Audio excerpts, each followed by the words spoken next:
Bonjour et bienvenue dans cette revue de presse, bien évidemment très largement consacrée à la conférence de presse de François Hollande. Avec tout d'abord Aujourd'hui en France, qui souligne une prestation de haute voltige du président qui a su clarifier sa ligne politique tout en renvoyant à plus tard les explications sur sa vie privée qui se réglera en privé. Dans son édito, Mathieu Croissando compare François Hollande à un Tony Blair soucieux de créer des richesses avant de les distribuer. En tout cas, dit-il, sur le fond comme sur la forme, quelque chose a changé à l'Élysée. C'est également l'avis de Libération qui pointe, sous le titre d'un Hollande libéré, le risque pour le chef de l'État que sa ligne social-démocrate, clairement affirmée, soit jugée comme une dérive libérale. En tout cas, selon le journal, c'est un nouveau chapitre du quinquennat qui s'ouvre avec une accélération des réformes économiques et un choix assumé de privilégier l'offre et donc les entreprises.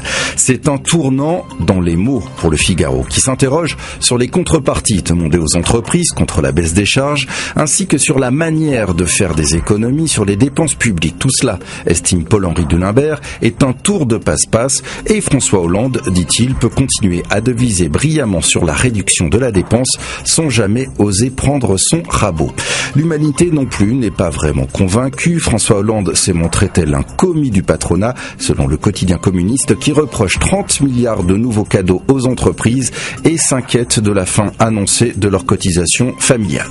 C'est pourtant la grande annonce de cette conférence pour les Échos qui détaille cette idée ainsi que le pacte de responsabilité pour les entreprises. Pour le journal, le président est apparu comme solide sur ces questions, même si le chantier ne fait que commencer.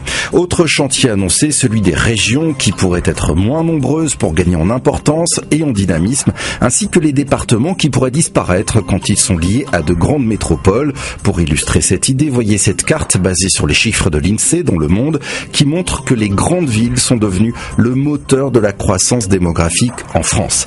Notre image du jour, pour se quitter, elle nous emmène à Tokyo avec un jour férié très particulier qui marque l'entrée dans l'âge adulte des jeunes de 20 ans. L'occasion, comme vous le voyez, de revêtir des costumes traditionnels et de passer cette journée entre amis. C'est ainsi que l'on se quitte. À demain.